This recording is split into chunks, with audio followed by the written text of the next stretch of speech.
Shalom et bienvenue à cette minute pour revenir à l'évangile. Très content de vous retrouver pour une nouvelle année. Et voici donc le thème « Seigneur, laisse-le encore cette année ». Un thème qui appelle à un auto-questionnement.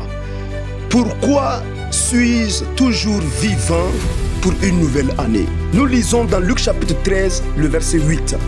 Le vigneron lui répondit « Seigneur, laisse-le encore cette année. Je creuserai tout autour et j'y mettrai du fumier. Peut-être à l'avenir donnera-t-il du fruit, sinon tu le couperas. » Voici le contexte. Dans la culture juive, parmi tant d'autres d'ailleurs, rien ne peut arriver dans la vie d'une personne sans une cause justificative ou explicative. Ils ne tiennent pas généralement compte de la souveraineté divine. C'est ainsi que dans Luc chapitre 13, quelques personnes s'indignèrent devant Jésus à l'idée que Pilate ait mêlé le sang des Galiléens avec celui de leur sacrifice. Certainement que ces derniers étaient donc dans le temple même de Dieu au moment de leur sacrifice. Une façon pour eux de croire que ces Galiléens étaient victimes de leur propre péché. Voici la réponse de Jésus dans Luc chapitre 13, le verset 2 à 3, que je lis pour vous. Croyez-vous que ces Galiléens fussent de plus grands pécheurs que tous les autres Galiléens parce qu'ils ont souffert de la sorte? Non, je vous le dis. Est-ce que Jésus veut nous enseigner par là? Il est en train de dire que les autres qui ont souffert plus que nous l'année dernière, qui ont été victimes des attaques terroristes, qui n'ont pas survécu pour des raisons d'accident, de maladie, n'étaient pas plus pécheurs que nous. Et nous ne sommes pas non plus méritants qu'eux. Pourquoi sommes-nous toujours en vie? Pourquoi sommes-nous dans une nouvelle année toujours vivants? Pour illustrer cette réponse, Jésus lance une parabole, celle du figuier. Luc chapitre 13, le verset 6 à 9. Un homme avait un figuier planté dans sa vigne. Il vint pour chercher du fruit et il n'en trouva point. Alors il dit au vigneron, « Voilà 3 ans que je viens chercher du fruit à ce figuier et je n'en trouve point. Coupe-le. Pourquoi occupe-t-il la terre inutilement ?» Le vigneron lui répondit, « Seigneur, laisse-le encore cette année. Je creuserai tout autour et j'y mettrai du fumier.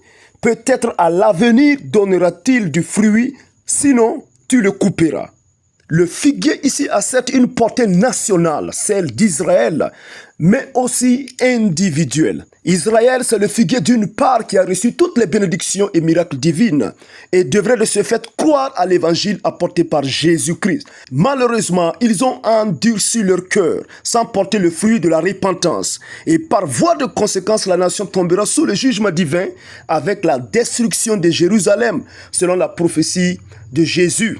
Ainsi, la hache du jugement de Dieu s'abattit sur Israël 40 ans après les prophéties de Jésus. Rome assiège et détruit Jérusalem à l'an 70. Au plan individuel, tous ceux qui négligent de porter le fruit spirituel de la repentance qui accompagne le salut seront coupés lors du jugement.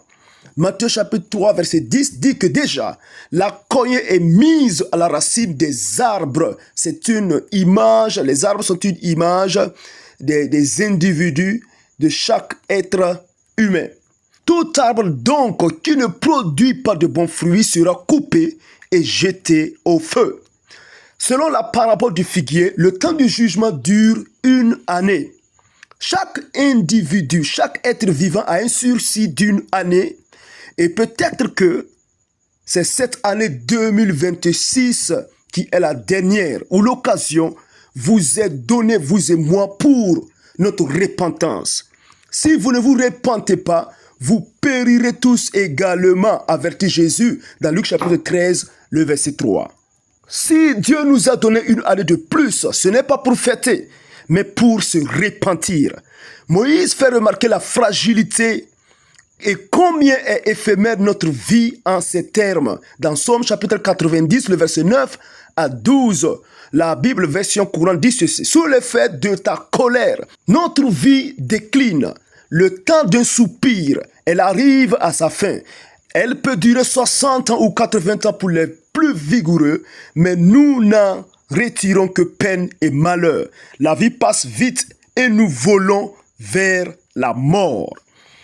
Qui reconnaît la face de ta colère? Qui te respecte assez pour en tenir compte? Et le verset 12, il dit, « Fais-nous comprendre que nos jours sont comptés, alors nous acquérons un cœur sage. » Oui, tous les jours de nos vies, de notre vie, sont comptés. Peut-être que c'est la dernière année que Dieu te donne de vivre. Repentez-vous maintenant ou vous le regretterez pour une éternité.